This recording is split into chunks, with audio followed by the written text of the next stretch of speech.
ایک شہر جہاں جھوٹ کاروبار کا حصہ تھا، جہاں سود عام تھا، جہاں طاقت ہی حق تھی، وہیں ایک نوجوان تھا جو نہ جھوٹ بولتا تھا، نہ دھوکہ دیتا تھا، نہ وعدہ توڑتا تھا۔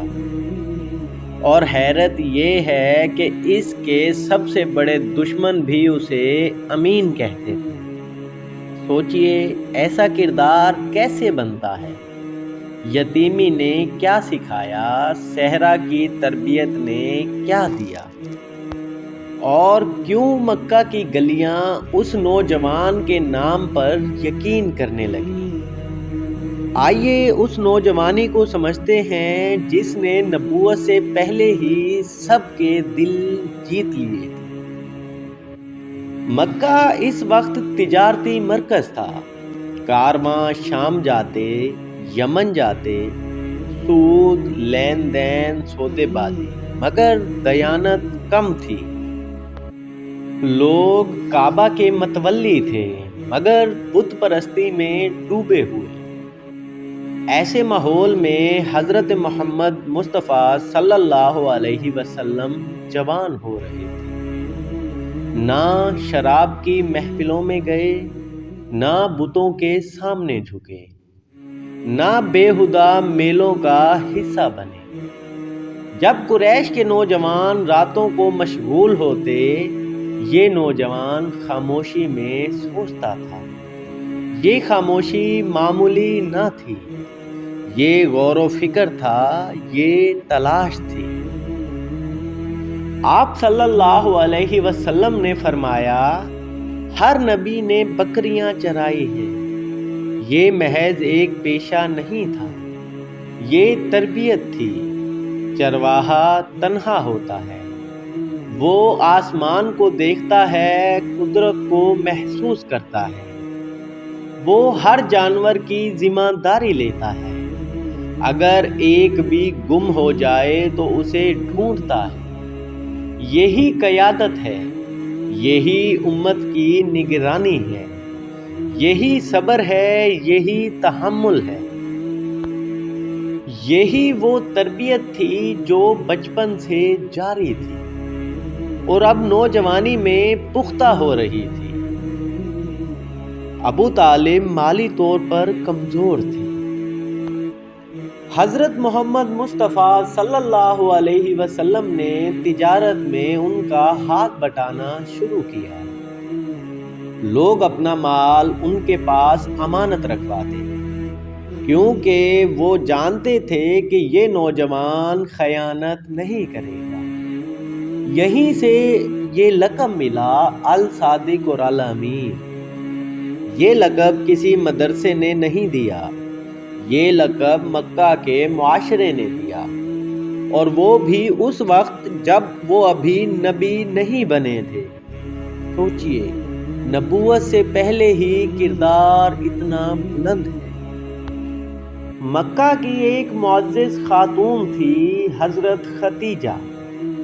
وہ تجارت کرتی تھی۔ انہوں نے سنا کہ ایک نوجوان ہے جس کی دیانت بے مثال ہے۔ انہوں نے پیغام بھیجا، اپنا مال دیا اور اپنے غلام میسرہ کو ساتھ بھیجا۔ کارواں شام کی طرف روانہ ہوا۔ یہ صرف تجارت نہ تھی، یہ کردار کا امتحان تھا۔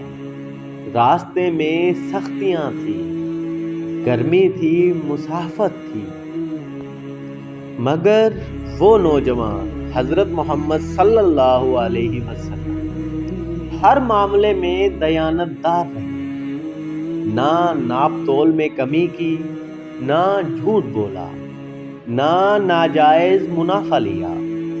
واپسی پر منافع توقع سے زیادہ تھا، مگر اصل فائدہ مال نہ تھا، اصل فائدہ وہ گواہی تھی جو میسرہ نے واپس آ کر دی۔ یہ نوجوان باقی نوجوانوں جیسا نہ تھا۔ مکہ میں میلے لگتے تھے، شراب کی محفلیں ہوتی، شاعری کے مقابلے ہوتے، مگر محمد مصطفیٰ صلی اللہ علیہ وسلم کبھی اس ماحول کا حصہ نہ بنے۔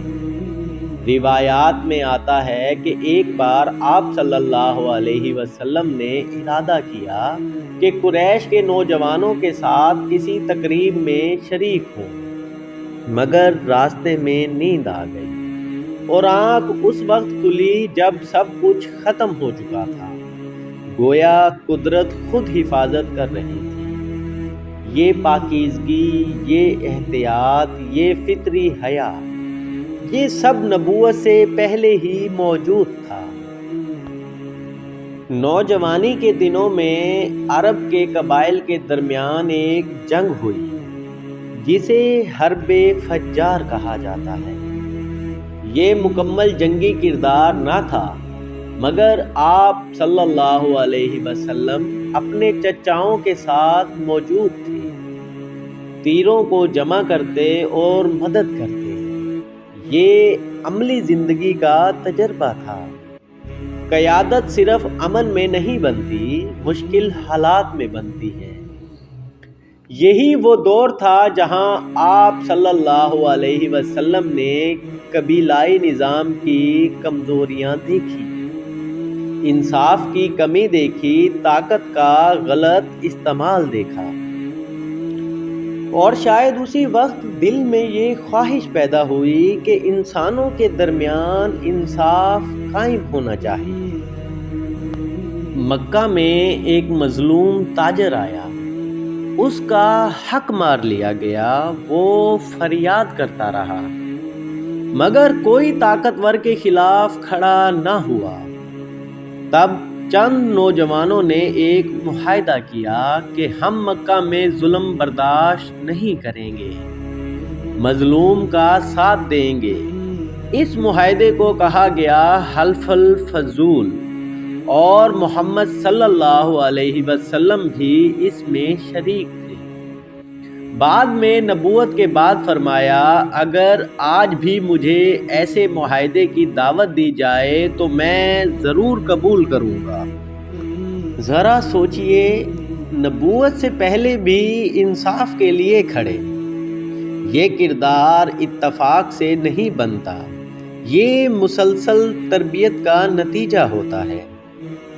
وقت گزرا، کعبہ کی عمارت کو نقصان پہنچا، قریش نے مل کر اسے دوبارہ تعمیر کرنے کا فیصلہ کیا۔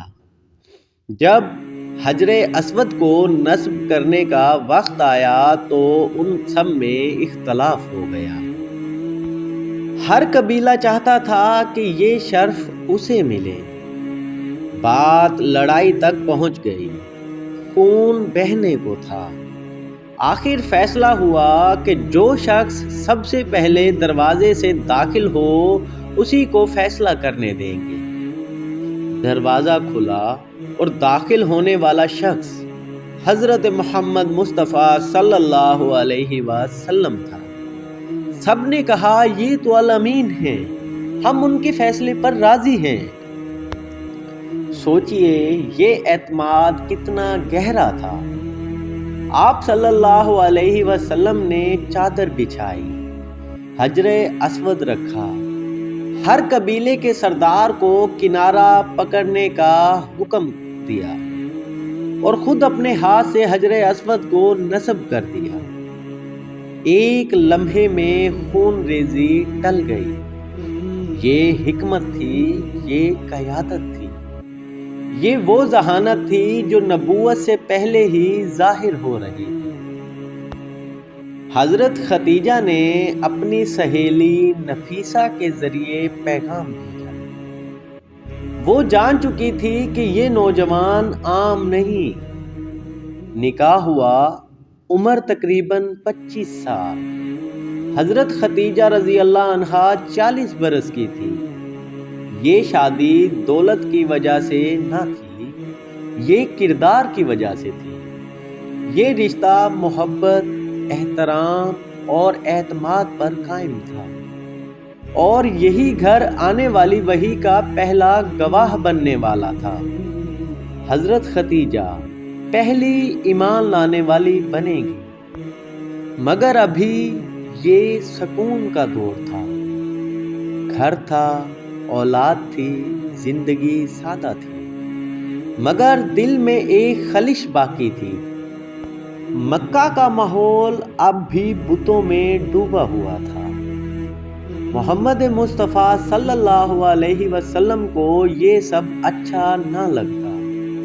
وہ سوچتے یہ کیسی عبادت ہے جو پتھر کے سامنے جھکے، یہ کیسا نظام ہے جہاں طاقتور حق کھا جائے، یہ کیسی زندگی ہے جہاں عورت کی عزت محفوظ نہ ہو۔ دل میں سوال تھے، اور سوال انسان کو تنہائی کی طرف لے جاتے ہیں۔ آپ صلی اللہ علیہ وسلم نے غار حرا کا رخ کرنا شروع کیا۔ کھانا ساتھ لے جاتے اور کئی دن وہاں قیام کرتے، سوچتے، غور کرتے، کائنات کو دیکھتے، ستاروں کو تکتے رہتے۔ یہ خاموشی آنے والے طوفان کا پیش خیمہ تھی۔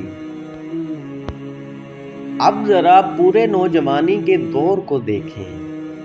دیانت، سچائی، انصاف پسندی، حکمت، قیادت، پاکیزگی، غور و فکر، یہ سب صفات نبوت سے پہلے مکمل ہو چکی تھی۔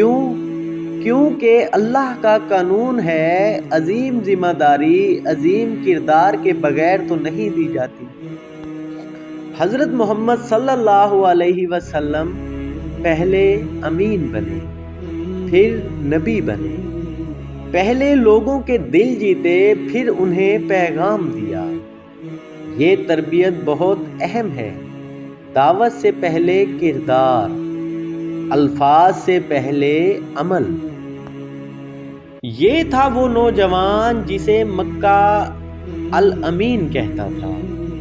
مگر اب وقت قریب ہے کہ آسمان سے ایک آواز آئے اور وہ خاموش نوجوان نبوت کے منصب پر فائز ہو جائے۔